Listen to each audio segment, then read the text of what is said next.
स्वतंत्रता दिवस के अवसर पर मैं समस्त देशवासियों को और विशेष रूप से अपने झारखंड वासियों को बहुत सारी शुभकामनाएं देना चाहती हूँ। आज का दिन केवल तिरंगा झंडा फहराने और राष्ट्रगीत गाने तक ही सीमित नहीं रखना चाहिए, मगर 80 वर्ष हो गए हैं स्वतंत्रता के इस देश की, तो सभी को आत्ममंथन करने की आवश्यकता है कि जिस देश को हमारे पुरखा पूर्वजों ने इतने संघर्ष से आज़ादी दिलाई, आज उस देश को हम लोग किस दिशा में लेके जा रहे हैं।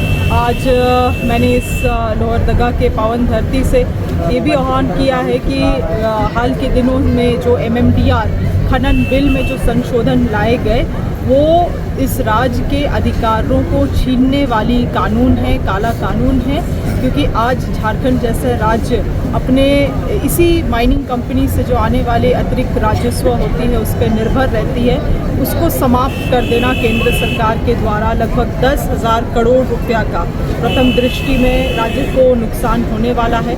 कई सारे कल्याणकारी योजनाएं जो झारखंड सरकार स्वयं चलाती है बिना केंद्र सरकार के कोई योगदान के, वैसे योजनाओं में भी ताला गड़ने वाली स्थिति बन सकती है।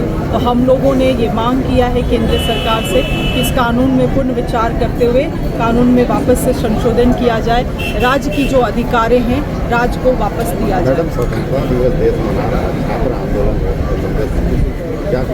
आप लोगों को जानकारी होगी कि जिस तरह से झारखंड के जो छात्र छात्राएं बैठे हुए हैं आंदोलन में, उनसे हमारी सरकार ने 3 राउंड ऑफ डिस्कशन किया है और उनके आधे से अधिक बातों में सहमति भी जताई गई है और लगातार हम लोगों का प्रे है उनसे कि इस सरकार को उन चीज़ों में जिन चीज़ों में सहमति बनी है उसमें कार्य करने के लिए समय दिया जाए और इस अनशन को भी समाप्त किया जाए। आज के दिन में 4 से 5 ऐसे विद्यार्थी हैं जो अनशन में भी बैठे हुए हैं, उनका स्वास्थ्य हमारी सरकार के लिए पहली प्राथमिकता है। लगातार उनसे हम लोग वार्तालाप में हैं। हमें लगता है कुछ समय के बाद निश्चित रूप से छात्र छात्राएं भी ये समझेंगे कि जिन चीज़ों में सहमति बनी है उसमें हम लोग आगे बढ़े और JCC CGL में जो एक रोड़ा अभी भी बना हुआ है उसमें हमें कानूनी दृष्टिकोण से काम करने की आवश्यकता है, जिसके लिए वक्त लगेगा।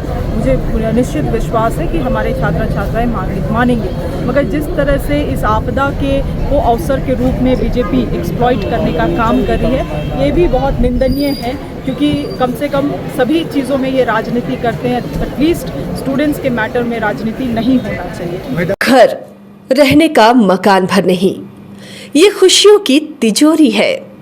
दरवाजे पर दस्तक देता पड़ोस, खिड़कियों से उमड़ आता आसमां, तारों में उलझी ऐसी न जाने कितनी दास्तां। कहती हैं चले डायमंड सिटी, एक सफर हम सफर के साथ अपने घर तक। Diamond city, life long bonding, 500 से ज्यादा खुशहाल डायमंड परिवार। जल्दी करें, सिर्फ 200 फ्लैट बाकी। आज ही बुक करें अपना आशियाना।